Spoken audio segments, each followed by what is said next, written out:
Você vai ouvir agora Café com ADM, o podcast do administradores.com. Apresentando Leandro Vieira.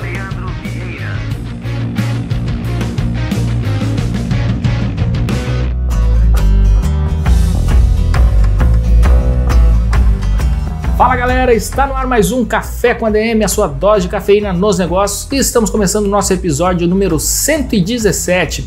E hoje o nosso Café com ADM está, como sempre, com uma cafeína extra forte. Eu vou conversar daqui a pouquinho com um casal de amigos super querido, que é o Christian Fuji e a Marcela Fuji, que são fundadores da B-Labs, uma aceleradora focada em empreendedorismo feminino. Fica ligado que daqui a pouquinho eles chegam por aqui. Antes disso, eu quero revelar para vocês quem ganhou o livro do 1000 ao Milhão do Thiago Nigro, o sorteio que a gente realizou no nosso Instagram. E atenção, que rufem os tambores, quem ganhou foi a Juliette Lima, de Camocim, no Ceará. Juliette, parabéns, e faça ótimo proveito desse livro que é realmente fantástico. Se você participou dessa promoção e não ganhou, recomendo que compre o livro do Thiago Nigro, do 1000 ao Milhão, sem cortar o cafezinho. É realmente uma leitura recomendadíssima para quem quer botar suas finanças nos trilhos e ganhar, saber investir e multiplicar o seu patrimônio. Muito bem, galera, vamos receber a turma do CFA, o Conselho Federal de Administração, em nosso quadro semanal Somos ADM. Você vai ouvir agora Somos ADM.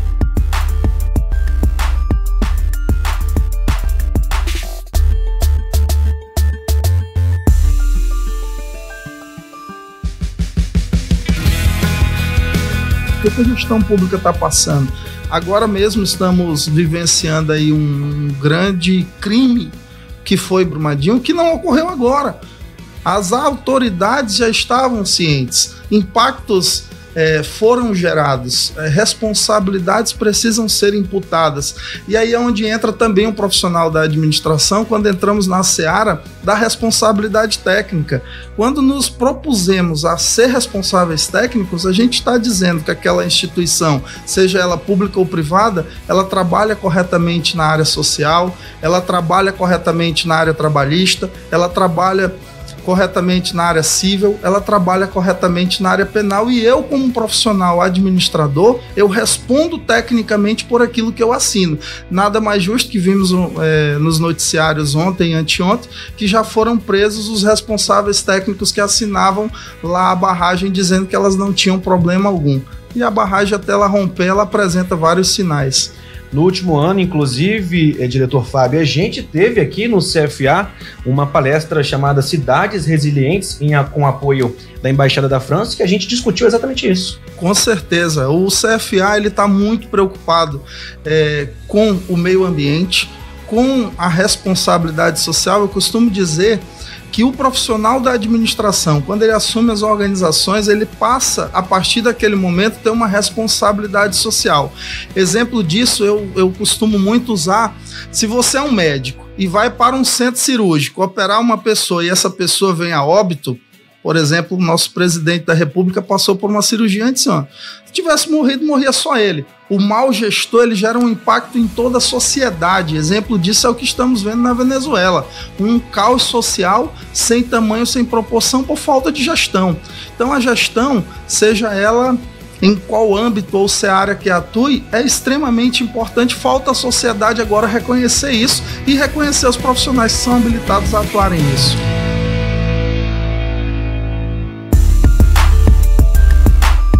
Você ouviu Somos ADM.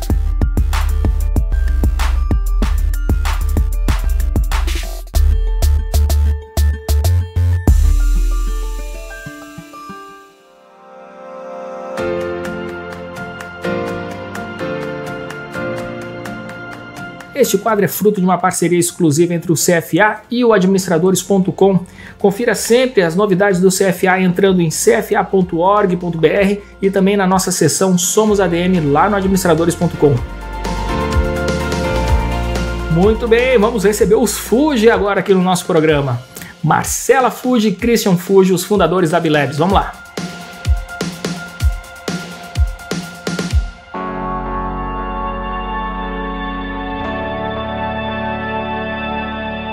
E hoje no nosso Café com a ADM eu recebo um casal de amigos muito querido, é a Marcela e o Christian Fuji. Marcela, Christian, sejam muito bem-vindos.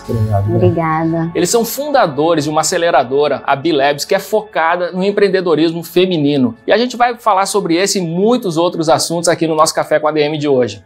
Eu queria contar um pouquinho para o pessoal a história de vocês, né? Então, vocês têm uma experiência internacional vastíssima, em multinacionais, uma experiência corporativa muito grande. A Marcela também nesse mercado corporativo e depois também migrou para o varejo como uma franqueada da Copenhagen.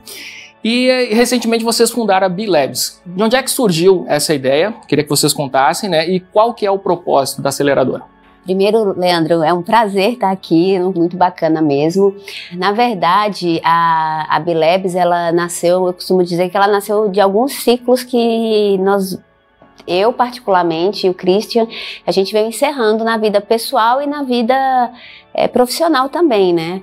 Eu tenho 12 anos de experiência no mundo corporativo, mais fora do Brasil, em alguns países, e quando a gente decidiu voltar para o Brasil, eu decidi investir no empreendedorismo e no varejo, né? E aí eu fui testando algumas teorias, vi que eu não me adaptava com o manda quem pode e obedece quem tem juízo, e acreditei muito num estilo de autogestão.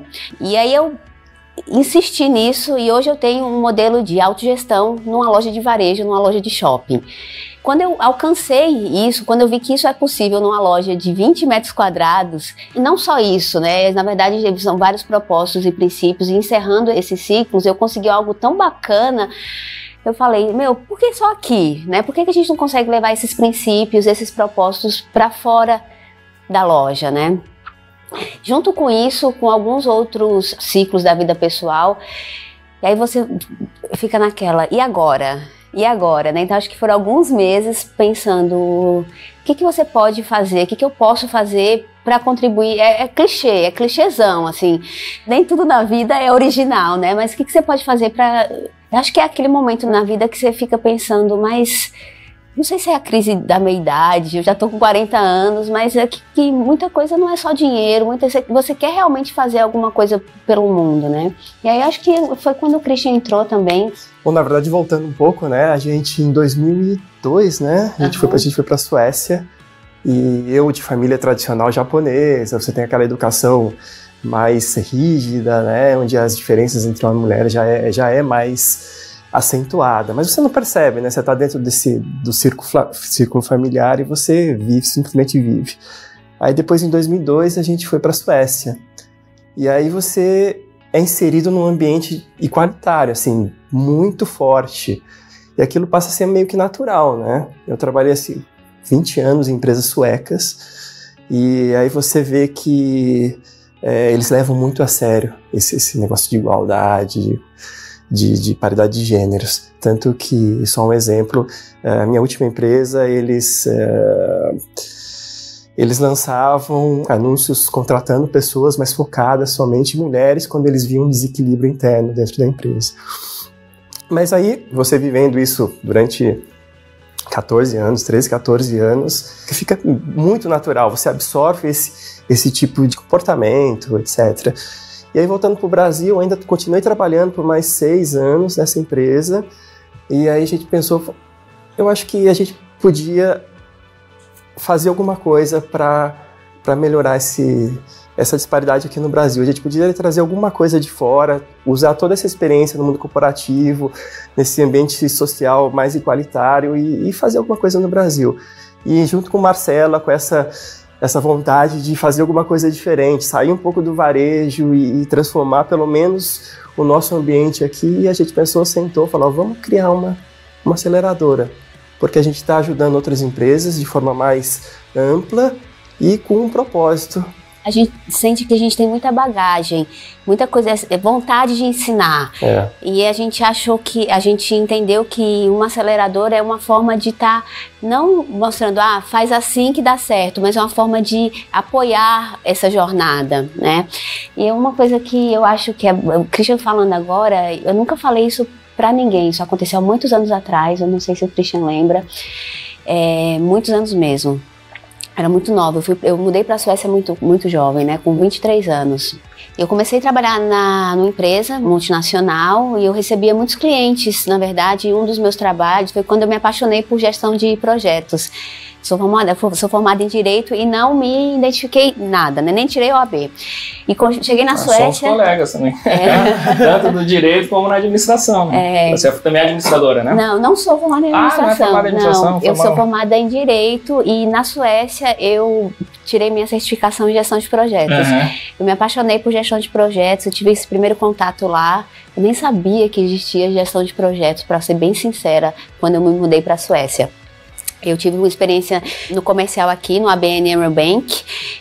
Gostava muito desse contato comercial, mas eu tive essa oportunidade de ir para a Suécia e comecei a trabalhar na ABB com gestão de projetos. E recebia clientes para estar inspecionando alguns dos equipamentos.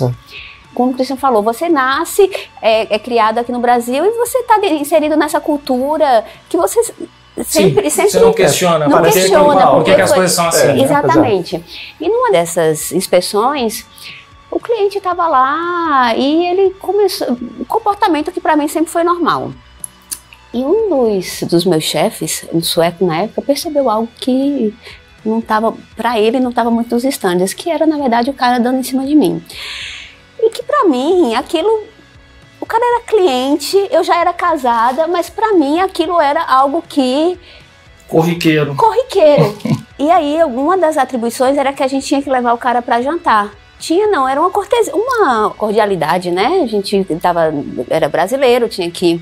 No outro dia, meu chefe, ele era brasileiro, meu chefe era brasileiro e já morava há muitos anos na Suécia. Você já vê a mudança de mentalidade, de cultura, e ele me chamou e perguntou se realmente tinha acontecido. Ele escutou que tinha... Não, a queixa não veio de mim, para você perceber como que é, né?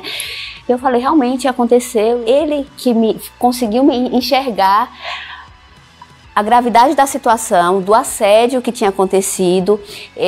Fizemos uma queixa formal para a empresa aqui no Brasil. Essa pessoa nunca mais foi à Suécia, nunca mais recebemos uma desculpa formal da empresa. Mas o que eu estou querendo dizer é como a gente, assim como o Christian mencionou essa questão da cultura inserida que ele foi criado, e como eu, passando pela situação, um chefe meu precisou me atentar para a situação, né, de um assédio que eu nem percebi que estava acontecendo comigo, né? Então, assim, foi algo realmente muito marcante para mim, e que só agora que eu consegui lembrar disso. Como é que você consegue, numa cultura que é tão igualitária, que esse ano a Suécia ela foi por o 3º país mais igualitário do mundo, de acordo com o Gender Gap. O Christian me falou, isso foi, assim, vocês foram para lá em 2002. Então a gente já está falando em quase 20 anos. Vamos arredondar aqui a conta. Vocês acham que a gente está se aproximando desse modelo sueco ou a gente está muito distante disso agora aqui no Brasil? Ai, Leandro. Porque são 20 anos, né? Não é possível que a sociedade não evolua em 20 anos, né? Leandro, finalzinho do ano passado, tem um ranking que se chama o Gender Gap Ranking. Dia 17 de dezembro, eu lembro inclusive da data, porque foi um dia triste, saiu o de 2018. Nós caímos 5 posições, o Brasil caiu 5 posições. Caímos do 90º para o 95º. E nesse ranking ele é analisado diversos aspectos, né? O acesso da mulher para economia, educação, influência na política, na economia, tem algumas outras notas, né? Então, o que eu posso te dizer é que a gente é esperançoso e que a gente continua acreditando que a gente vai chegar lá. É interessante, porque a gente pode pensar, não, Brasil, país de desenvolvimento, uma cultura muitas vezes estagnada, mas se a gente vê países como Ruanda, e países como Filipinas, entre os top 10 desse ranking, né? Então a gente vê que muita coisa a gente consegue fazer, mesmo sendo um país super desenvolvido, rico, etc. Acho que a gente caminhou muito nesse sentido, mas ainda tem muito para melhorar. Com certeza. E quando vocês fundaram a aceleradora, eu fiquei muito feliz e parabenizei vocês pela iniciativa, porque vocês se dedicaram a um público, né, o público feminino, com essa proposta de fomentar um empreendedorismo nesse público, entre as mulheres. E quando a gente fala na questão empoderamento feminino, para mim não existe nenhuma forma na nossa sociedade de empoderamento que seja maior do que o empreendedorismo, porque o empreendedor, quando ele se dedica a colocar um negócio, a investir, a assumir riscos e tal, isso é o próprio empoderamento. A pessoa tem que se empoderar, ela tem que se autoconhecer, conhecer suas forças e tudo mais. E aí eu queria que vocês contassem um pouquinho mais da experiência de vocês, né, na Bilabs nesse sentido, né, e como é que vocês têm promovido essa questão das pessoas se autoconhecerem, a questão do empreendedorismo como uma jornada de autoconhecimento e de empoderamento. A gente entende, Randy, assim como você, que o empreendedorismo ele é, acima de tudo, uma jornada de autoconhecimento, né? Quando a mulher ou qualquer ser humano, ela tem noção de quem ela é, né? Do poder de que isso ela consegue mudar não apenas a sua realidade, né? A realidade de quem está mais próximo. Então, a experiência que a gente já teve, isso baseado nas nossas experiências pessoais mesmo, né? Então, a experiência que a gente teve ontem, realmente nós fomos a Campina Grande encerrar um processo de aceleração de uma das meninas. O depoimento dela foi realmente emocionante. A pessoa que estava sentada na frente da gente há 3 meses atrás não é quem é que está sentada, com quem falamos ontem, né? Ela era um concursado, né? Estável. Num hospital.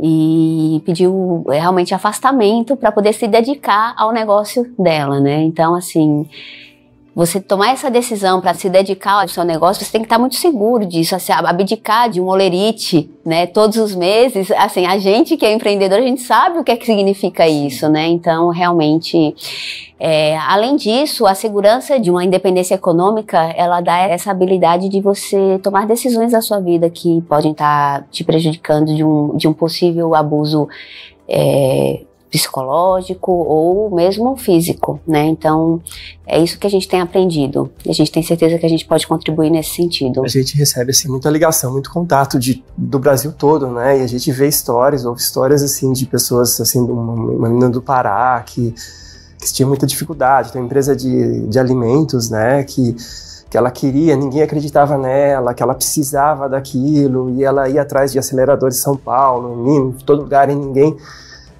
realmente apoiava, dava esse suporte para ela, e ela se sentia muito angustiada. Mesmo a menina de Recife falou, olha, a gente procurou algumas empresas, mas só pelo fato de eu ser mulher, eu nem era recebida muitas vezes.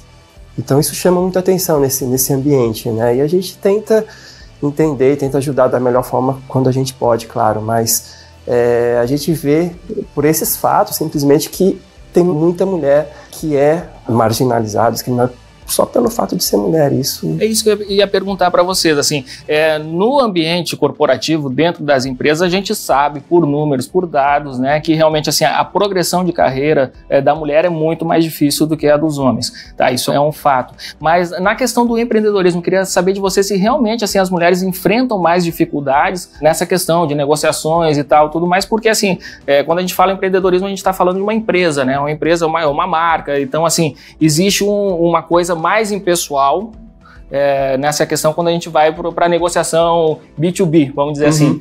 E aí eu queria saber se realmente as mulheres enfrentam mais dificuldades, porque empreender é difícil para todo mundo, né? Principalmente no Brasil, mas as mulheres enfrentam mais dificuldades ainda do que os homens nesse sentido? Tem até uma estatística, acho que foi 2017, que só 2% dos investimentos em startups foram para mulheres. Então, acho que foi 58 bilhões de dólares para startups criadas por homens e 2 bilhões, alguma coisa assim, para mulheres. Você tem essa estatística, né, que mostra em números que realmente os investimentos ainda são direcionados para empreendimentos liderados por homens, né? E aí você me pergunta na prática, né? Vamos dizer, Marcelo, o que você sente? Né? Tem alguns termos que estão sendo usados agora, né? Como o mansplaining, interrupting, né? Marcelo, o que é um interrupting? É a impossibilidade de uma mulher estar expondo as suas opiniões dentro de uma reunião. Assim como eu coloquei, eu não sei nem se eu deveria fiquei pensando aqui, colocado aquele exemplo no começo da entrevista, porque acho que foi uma coisa muito significativa. Eu não tinha nem noção, eu tinha 23 anos, eu não tinha nem noção que estava sendo assediada, mas no meu mundo corporativo, Eu tomei por muitos anos conta dos mercados asiáticos, da China. E eu lembro como se fosse hoje, tivemos um dia cheio de reuniões, e sempre a única mulher. E fomos comemorar aqueles prédios verticais, né, cheio de sala, mesa redonda, só eu de mulher, porta fechada, com vinhos de arroz e tal. Você não consegue falar. E se você falar, você não consegue falar por quê, né? Se você não tem força, você não tem... Então, assim, as dificuldades são essas. Eu acho que as dificuldades são históricas, as dificuldades são dificuldades que você sempre teve. E isso no mundo corporativo. No empreendedorismo, eu acho que são as mesmas dificuldades. Só que talvez elas se acentuam ou não. Você é o seu negócio. No corporativismo, você ainda tem toda aquela estrutura por trás de você, né? Então, no empreendedorismo é você. Se você não for, então talvez você tenha mais sangue nos olhos e você tem que estar ali. Então, talvez você vai gritar um pouco mais, talvez não.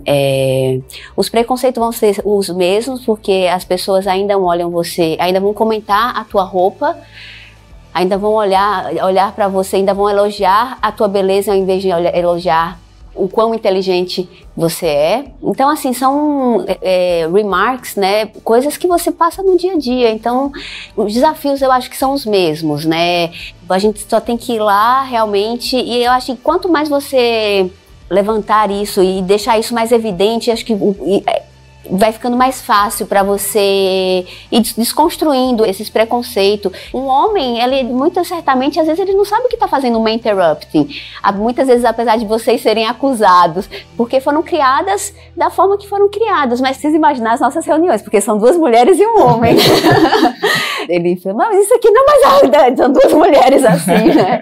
Mas se você educar, né, acho que a palavra é essa, se você educar esses preconceitos e esses conceitos, né, eles vão ficando mais evidentes, ficam mais fáceis de serem desconstruídos. É importante falar, né, nesses conceitos, é importante que as pessoas entendam, mas é muito de bom senso também, né, de todo mundo. Então, o homem, se está interrompendo, é questão de deixar ter a oportunidade de todo mundo falar, de entender, de construir. Eu acho que é muito da cultura nossa hoje isso, né, da América Latina em si, né? A gente não pode nem falar de Brasil, da cultura latina, do machismo, do cara que tem que ir lá se impor e tal. É questão de bom senso, de acho que a chave é educação. Educação, sabe? Eu acho educação. Que você... a gente não precisa nem falar de empoderamento feminino e tal, mas é educação, bom senso de... Educação, é muito importante você ter termos para isso, é muito importante... Porque assim como nós temos 2 filhos, né, Yuri e Yasmin, com certeza eles vão crescer com outros conceitos, né. Eu tenho 2 sobrinhos, falando de gerações, Yuri e Yasmin têm 10 e 13 anos, eu tenho 2 sobrinhos de 23 e 26 anos. Os conceitos são totalmente diferentes, são 10 anos de diferenças, né. Então, eles precisam ser educados, né? Então, termos como interrupting, eu estou falando interrupting porque mansplaining, que é o termo de você o homem está explicando coisas que as mulheres já sabem, ele talvez seja um pouco agressivo para quem não entende o que é esse termo. Mas se você não olhar ele com olhos de agressão e tentar entender e talvez ter um pouco de consciência, não, deixa eu prestar atenção, será que eu estou fazendo isso mesmo? Talvez juntos a gente consegue um ambiente um pouco mais friendly para as mulheres no ambiente do empreendedorismo feminino.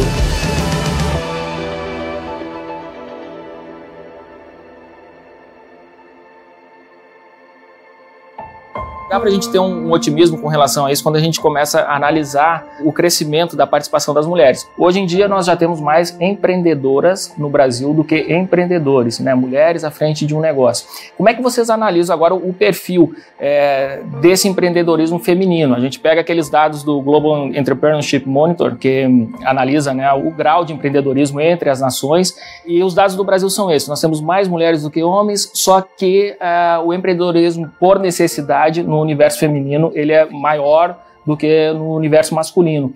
E tem também outro dado, né, que os empreendedores homens, eles têm mais facilidade, né, de se estabelecerem do que as mulheres. Quais são as razões disso aí? Na verdade, o empreendedorismo por necessidade, a mulher ela vai ter que se virar, né? Justamente a questão da independência econômica, e só que ela fica muito no informal. Ela tem muito medo de dar esse passo. Quais são assim, os perfis de negócio? Então, assim, maioria, salão de beleza é muito comum. Salão de beleza, bolo. né? Sim. Esses dias a gente recebeu brigadeirinha, a demais. gente recebeu muito bacana. Ela estava se aposentando e o sonho da vida dela era fazer, não sabia nem que tinha, mas forminha de docinho para festa. A mesa fica tão linda, eu nem sabia, mas embaixo da mesa tem umas forminhas, então essas forminhas, mais bolo, brigadeiro, muita essa questão de culinária também. Acho que é mais isso. Varejo de roupa. também. Algumas vendendo camiseta, Sim, camiseta sim. personalizada. T-shirts. Então, só que ela dá esse passo para a formalidade é muito difícil.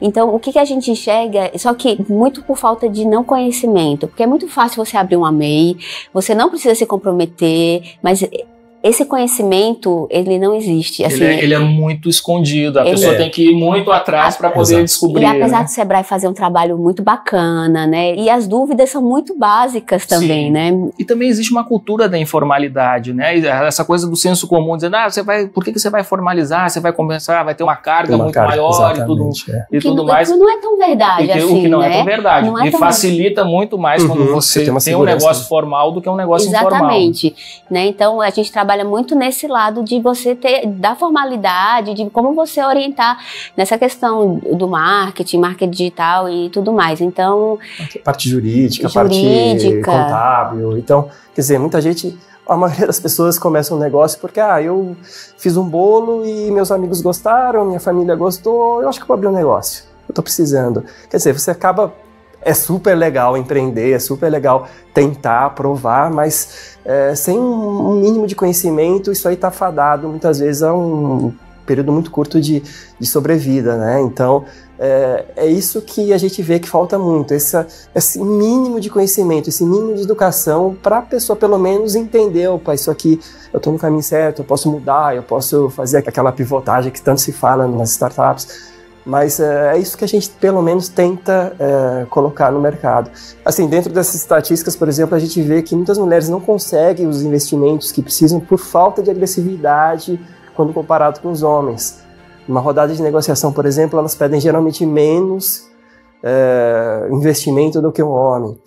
Elas se preocupam muito mais em detalhes. Eu tenho que apresentar um projeto super 100% correto, detalhado, perfeito, frente a um empreendedor masculino, por exemplo, que monta um projeto legal, tal, mas pode não estar 100%, mas eu vou e apresento, e, enfim, consigo. Então, tem um aspecto cultural, tem um aspecto educacional, de conhecimento, enfim, mas no bolo a gente tem que mesclar melhor isso aí. Quantas vezes você passa no caminho, quando você está indo deixar as crianças, abriu essa loja, fechou essa loja. Sim. Né, assim, num curto espaço de tempo de 3 meses, ou menos, né? Então, as pessoas, nossa, eu tô precisando disso, eu vou abrir um negócio disso, né? Então, você identificar essa dor, né? Essa dor é uma dor realmente que eu consigo resolver, é uma dor de várias pessoas, né? Porque as pessoas chegam para nós com ideia, nossa, eu tenho essa ideia porque eu tive essa necessidade é uma necessidade de várias pessoas, né? Então, não, essa é necessidade só minha. Né? Então, de fazer essa educação, né? Sim. É isso que a gente identificou bastante também. E uma coisa que a gente observa também com relação ao empreendedorismo, isso de forma geral, é que as pessoas querem empreender e aí começam a olhar as pessoas que colocaram um negócio em determinado segmento que deu certo e aí imitam aquele negócio, né? Então, assim, é um empreendedorismo, até na literatura se chama isso de isomorfismo mimético, né? Você imita exatamente a forma de um negócio que deu certo. Então, assim, a gente vê vários casos, né? Da pessoa que começou a fazer bolo, deu muito certo, então a fulana fez, eu também posso fazer. Lojas, gastronomia também, a gente vê explosões em determinadas épocas de determinado tipo de negócio, o food truck, o restaurante japonês, temaqueria. Agora é o poke, daqui a pouco vai ser o poke, agora né? tem o havaiano que mistura as coisinhas e tal. E, enfim, então as pessoas vão imitando um negócio que deu certo e aí quando vê, isso aí acaba prejudicando todo aquele segmento, começa a implodir vários negócios semelhantes, né? É um empreendedorismo porque você quer lá, mas não é um empreendedorismo que inova. Exato. Né? Você apenas copia, né? E vai prejudicar todo mundo porque satura. E a questão que você comentou, que a gente acaba fechando porque você tem que ter a resiliência, você tem que ter realmente, saber o plano de quanto tempo você vai tirar o teu dinheiro, saber que que dali você não vai tirar o dinheiro dali a um ano, todo o planejamento que a gente sabe que é por administração, todo o teu planejamento financeiro. Dentro disso, saber homem e mulher, a mulher ela é um pouco mais resiliente, mas talvez ela tenha aquela questão de vários aspectos. Se ela está vivendo, eu acredito que a questão da informalidade, ela pesa muito nisso, sabe? Quando você está na informalidade, você não dá tanto peso para isso, porque a qualquer momento você pode desistir. É como namoro, casamento, sabe? Sim. Ah, não, tô namorando, não, é só mando uma mensagem, apesar das pessoas acabarem em casamento da mesma forma, mas se você tá na informalidade, você a qualquer momento pode parar de...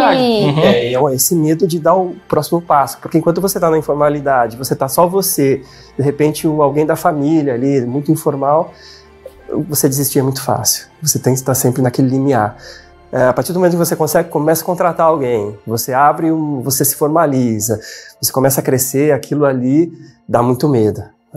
Dá medo, mas quando a pessoa assume esse risco, eu acho que acaba também criando um senso de responsabilidade, porque você é responsável não só por si, mas também pelas pessoas que embarcaram, né, no seu projeto, na sua ideia, no seu sonho. Eu acho muito importante. Para mim acaba ajudando, é muito mais aquela coisa. As pessoas falam, por exemplo, que no começo da vida, um casal jovem tem um filho que isso atrapalha os planos. Para mim é o contrário, isso ajuda, porque no momento que você tem mais uma pessoa que você é responsável, ali você tem que trabalhar para poder dar conta, né? E a mesma coisa dentro da formalidade. Uma empresa, quando você tem um grupo de pessoas que dependem de você, então pronto, aqui a gente não pode desistir tão fácil, né? Exato, e esse é exatamente o que a gente tem que fazer, instruir essas pessoas para que se dê esse passo e cresça da melhor forma possível. E é difícil, muitas vezes é complicado, empreendedora ou empreendedor qualquer tem muito medo e é natural. Pessoal, eu sei que a gente tem que mudar muita coisa ainda na nossa cultura, tem que evoluir, mas a gente estava falando dessa questão dos números, né? E que eu disse que isso acaba despertando um certo otimismo.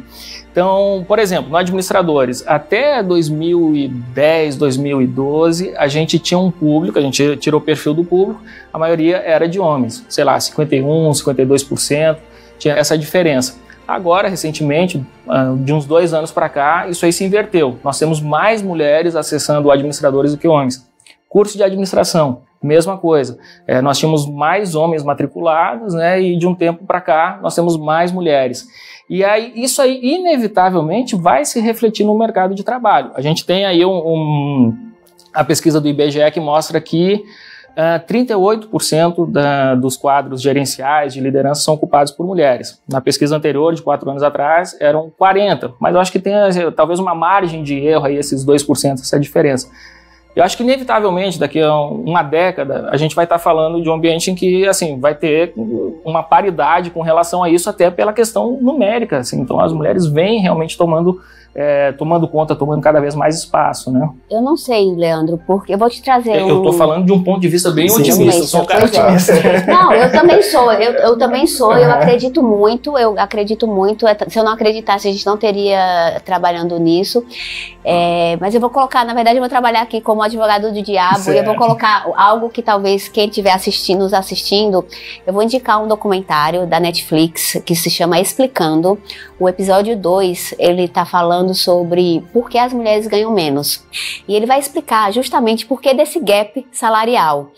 Então ele vai lá para 1940 e ele vai explicar... Você já assistiu? Não, ainda não. É maravilhoso. Então ele vai explicar de uma forma bem didática por que as mulheres, quando em 1940 as mulheres ainda ficavam em casa, e é bem lógico, na verdade, se as mulheres ficavam em casa e surgiu a necessidade de elas irem para o mercado de trabalho, só que elas não estudavam. Quando ela vai para o mercado de trabalho, ela não tem a mesma capacidade, mas ela não tem a mesma qualificação dos homens, então começa por aí. E aí explica, no final, eu não vou contar o spoiler todo, mas no final das contas, ele fala que a mulher, ela ganha o mesmo que o homem quando ela não tem filho.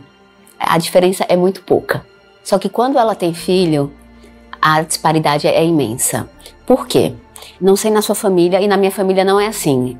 A gente, na nossa dinâmica familiar, quando Yuri tá doente, tanto eu quanto o Christian, mas na maioria da dinâmica familiar brasileira, se o filho tá doente, quem vai buscar? A mãe. Uhum. Se tem uma reunião na escola, quem vai? A mãe.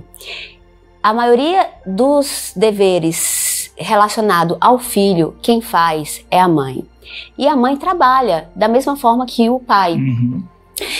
E isso faz com que a mãe ela não tenha as mesmas oportunidades que o pai dentro do ambiente do trabalho. Isso a gente está falando tanto no ambiente corporativo quanto no empreendedorismo, porque se você empreende, você também tem que estar lá. Verdade. Né? Então, no final, qual é a conclusão? A conclusão é de que a consciência dos homens é que tem que se mudar quando se diz respeito à criação dos filhos. A responsabilidade é a mesma, né?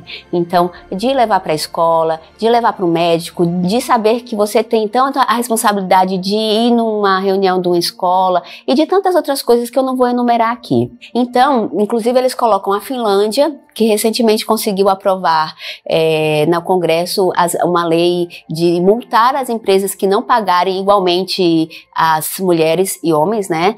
E Ruanda. A Ruanda, ela é o 5º país mais igual no mundo. Não sei se você sabe, mas pela necessidade, na última guerra civil que teve, os homens foram dizimados. Então, eles tiveram que inserir as mulheres no mercado de trabalho. Então, por isso que eles tiveram que fomentar, né? É uma história linda.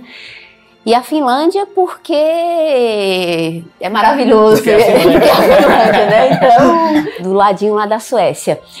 Então, assim, a conclusão do seriado é esse, né? Então, é a educação, realmente, essa consciência dos homens. Então, na última palestra que eu dei no Startup Grind, no final do ano passado, me perguntaram uma pergunta de responsa. Eu falei, poxa, que responsabilidade. Marcela, se você pudesse responder, qual conselho você daria para os homens para mudar essa realidade? Aí eu, vocês estão me perguntando isso, que responsa, né? E eu falei justamente isso, é de tentar mudar essa consciência, né? Porque apesar de a gente estar falando muito isso, ser um assunto muito... Enquanto essa consciência a gente não muda, porque é diretamente, sabe? Eu sei que a gente está falando de empreendedorismo, mas isso é diretamente ligado a... Porque quando a mulher tem que sair do trabalho, quando eu tenho que sair, estou numa reunião, fechando um negócio com meus fornecedores, e eu tenho que sair para buscar meu filho que está doente na escola, eu perdi aquele momento. Eu perdi uma oportunidade de crescer na minha empresa, né? Então, enquanto a gente juntos não consegue mudar essa consciência, a gente não consegue dar esse avanço. Mas se a gente juntos consegue mudar essa consciência, é um passo grande que a gente consegue.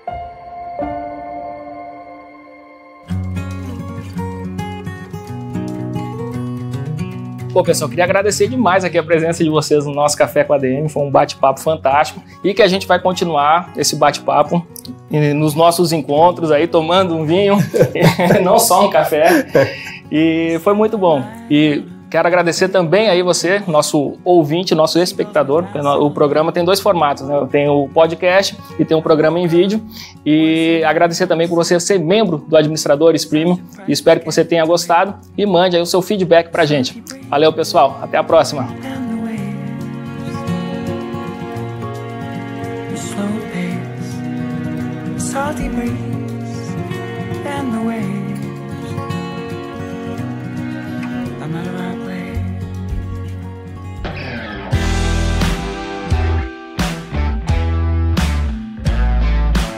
Sensacional esse bate-papo aqui com o Christian e com a Marcela.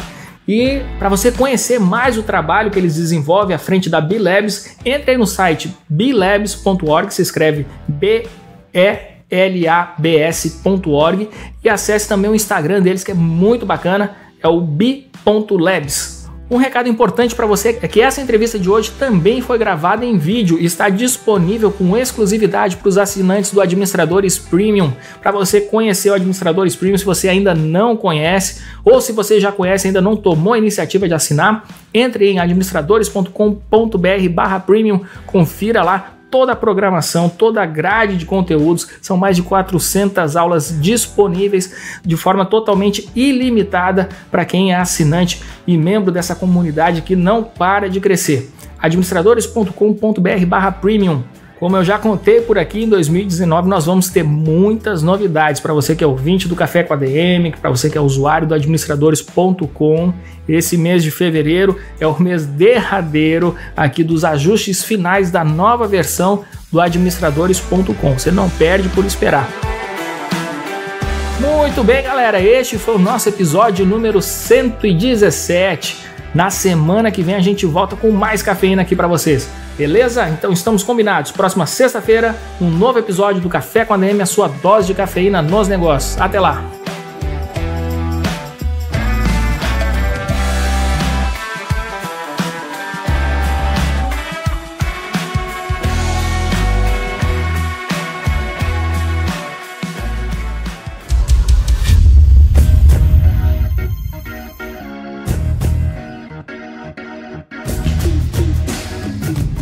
Você ouviu Café com ADM, o podcast do administradores.com.